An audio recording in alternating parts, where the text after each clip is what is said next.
দিদিয়ার টুকিটাকিতে আপনাদের সবাইকে স্বাগত জানাই।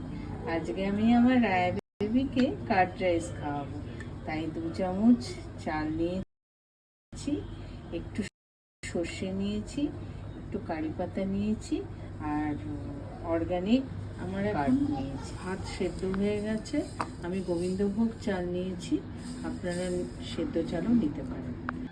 এবার আমরা কার্ড রাইসটা রেডি করছি। প্রথমে একটু অলিভ অয়েল দিলাম, তারপরে সর্ষেটা দিয়ে দিলাম। সর্ষে একটু ছোট সর্ষে নিলাম, বড় সর্ষে নিলে বাচ্চার গলায় আটকে যাবে, তাই আমরা ছোট সর্ষে নিয়েছি।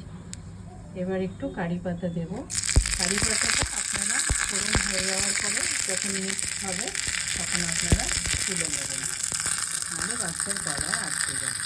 আমরা কার্ড রাইসটা রেডি করব। আমরা 3 চামচ অর্গানিক দই নিয়েছি, মিষ্টি ছাড়া। আপনারা চাইলে এমনি দইও নিতে পারেন।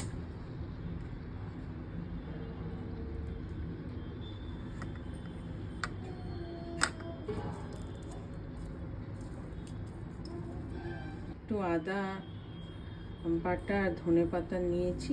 ধনে পাতাটা একদম ছোট ছোট করে কুচিয়ে নেবেন, বড় বড় যেন না থাকে, তাহলে বাচ্চার গলায় আটকে যাবে। একটু টেস্টের জন্য ধনে পাতা আর আদা বাটা একটু নিয়েছি, কারণ ওরা তো নুন খাবে না, সেই জন্য। আমাদের কার্ড রাইস রেডি হয়ে গেছে। আমারটা একটু মাখা মাখা হয়েছে, কারণ আমার দইয়ে খুব জল ছিল না, তাই মাখা মাখা হয়েছে। আপনারা চাইলে দইয়ের জলও দিতে পারেন বা এমনি একটু জলও মেশাতে পারেন। আমার কার্ড রাইস এখন আমি সার্ভ করব, রায়া বেবিকে খাওয়াবো। আপনারা সবাই দেখুন, দেখে নিজেরা বাড়িতে তৈরি করে বাচ্চাদের খাওয়ান, আর আমাকে কমেন্ট করে জানান আপনাদের বাচ্চাদের কেমন লাগলো। আশা করি টেস্টি লাগবে।